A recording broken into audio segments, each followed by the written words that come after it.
আমার বাবা আমার যত কাছের তার চেয়ে আমার বেশি কাছের আমার আল্লাহ। আমার মা আমার যত কাছে আমার তার চাইতে বেশি কাছে কে? আমার স্ত্রী আমার যত কাছের তার চাইতে আমার বেশি কাছের কে? এমনকি আমি আমার যত কাছের তার চাইতে আমার বেশি কাছের কে?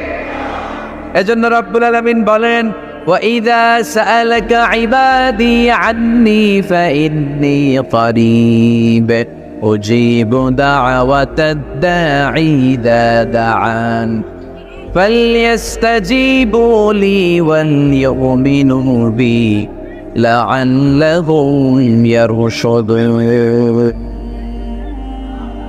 ও নবী, যখন আমার বান্দারা জিজ্ঞেস করে আমি আল্লাহ কোথায়, আপনি বলে দেন ফাইন্নী কারীব, আমি কাছে, আমি দূরে না। তোমরা যদি আমারে ডাকো আমি ডাকে সাড়া দিয়ে দেই। সুবহানাল্লাহ পড়েন।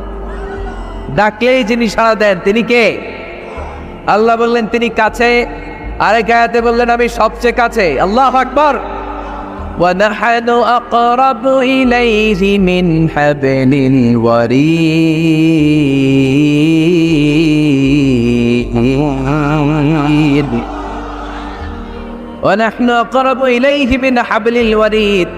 মানুষের পিঠে যে মেরুদণ্ড থাকে, মানুষের গলায় যে শ্বাসনালী থাকে, মানুষের গাড়ের মধ্যে যে খাদ্যনালী থাকে, আমি আল্লাহ তার শ্বাসনালী এই গাড়ের খাদ্যনালীর চাইতেও বেশি কাছে।